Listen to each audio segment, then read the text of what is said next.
Assalamualaikum warahmatullahi wabarakatuh. Waalaikumsalam warahmatullahi wabarakatuh. Alhamdulillahirrahmanirrahim. Pada sore hari ini kita dapat berjumpa pada mata pelajaran sejarah kebudayaan Islam. Sebelum memulai pelajaran pada sore hari ini, mari kita berdoa bersama-sama. Berdoa dimulai.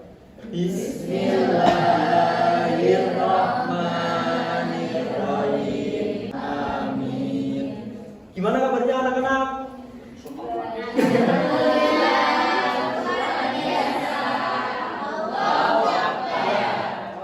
Kita akan masuk pada The Islamic Golden Age atau masa keemasan Islam.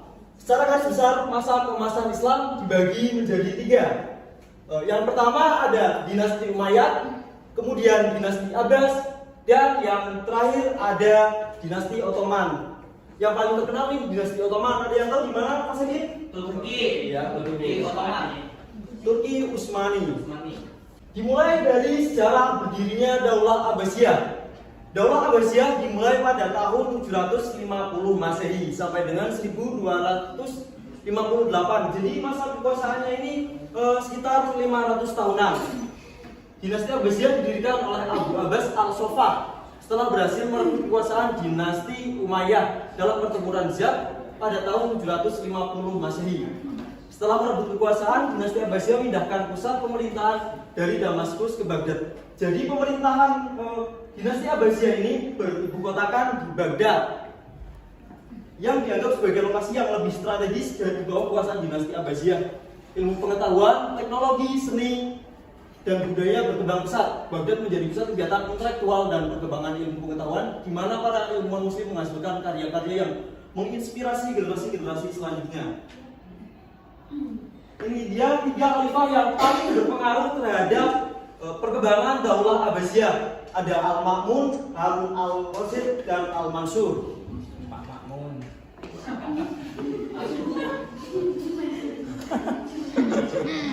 Kemudian kita akan belajar apa aja sih perkembangan peradaban Islam pada masa Daulah Abbasiyah. Yang pertama ada berdirinya tempat belajar. Ini macam-macam sekali anak-anak. Ada kutab, ada madrasah, ada masjid, ada yang paling terkenal adalah Baitul Hikmah.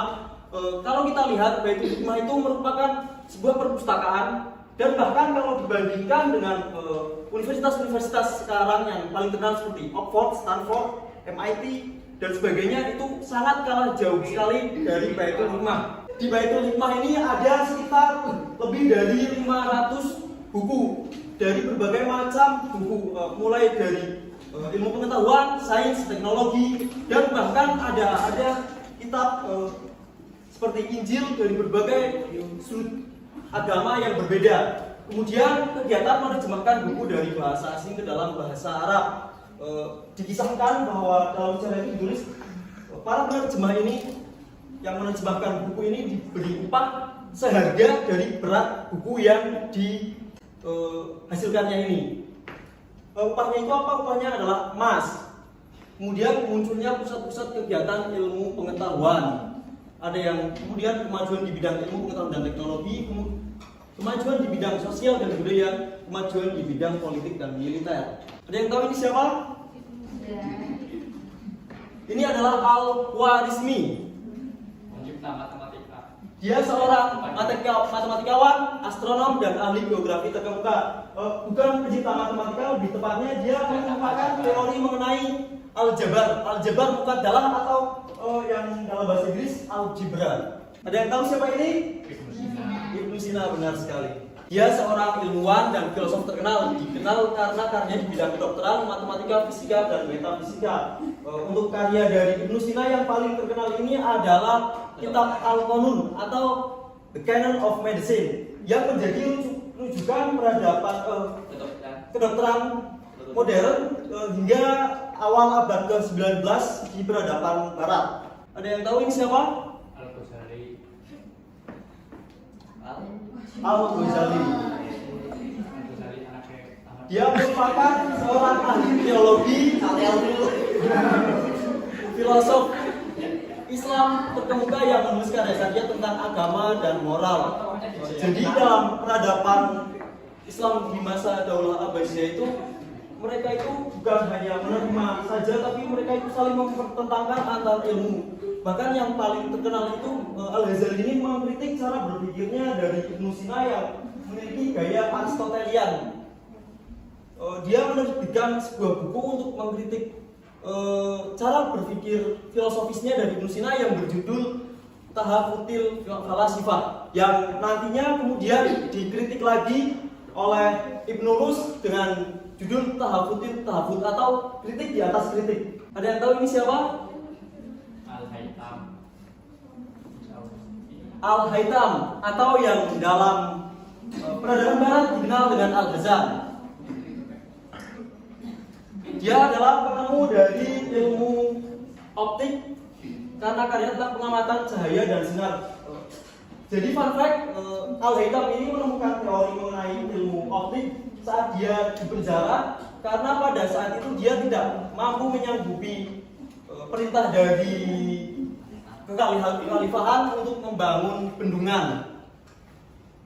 Di balik jeruji penjara dia melihat cahaya yang mana itu dikembangkannya lagi menjadi alat optik hasilkannya ini. Upahnya itu apa? Upahnya adalah emas. Kemudian munculnya pusat-pusat kegiatan ilmu pengetahuan. Ada yang kemudian kemajuan di bidang ilmu pengetahuan dan teknologi, kemajuan di bidang sosial dan budaya, kemajuan di bidang politik dan militer. Ada yang tahu ini siapa? Ini adalah Al-Khwarizmi. Pencipta matematika. Dia seorang matematikawan, astronom, dan ahli geografi terkemuka. Bukan pencipta matematika, lebih tepatnya dia mengembangkan teori mengenai aljabar. Aljabar mukaddalah atau yang dalam bahasa Inggris algebra. Ada yang tahu siapa ini? Ibnu Sina. Ibnu Sina, benar sekali. Dia seorang ilmuwan dan filosof terkenal, dikenal karena karyanya di bidang kedokteran, matematika, fisika, dan metafisika. Untuk karya dari Ibnu Sina yang paling terkenal ini adalah Kitab Al-Qanun atau The Canon of Medicine, yang menjadi rujukan peradaban kedokteran modern hingga awal abad ke-19 di peradaban barat. Ada yang tahu ini siapa? Al-Ghazali. Al-Ghazali. Al-Ghazali anaknya Ahmad. Dia merupakan seorang ahli teologi, filosof Islam terkemuka yang menulis karya-karya tentang agama dan moral. Jadi dalam peradaban Islam di masa Daulah Abbasiyah itu, mereka itu bukan hanya menerima saja, tapi mereka itu saling mempertentangkan antar ilmu. Bahkan yang paling terkenal itu Al-Ghazali ini mengkritik cara berpikirnya dari Ibnu Sina yang memiliki gaya Aristotelian. Dia menerbitkan sebuah buku untuk mengkritik cara berpikir filosofisnya dari Ibnu Sina yang berjudul Tahafutil Falasifah, yang nantinya kemudian dikritik lagi oleh Ibnu Rus dengan judul Tahafutil Tahafut atau kritik di atas kritik. Ada yang tahu ini siapa? Al-Haytham.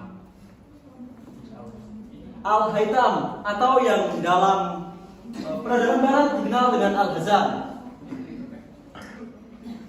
Dia adalah penemu dari ilmu optik karena karyanya tentang pengamatan cahaya dan sinar.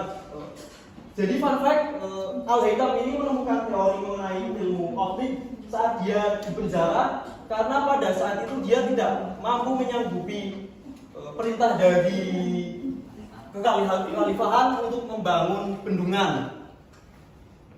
Di balik jeruji penjara dia melihat cahaya yang mana itu dikembangkannya lagi menjadi alat optik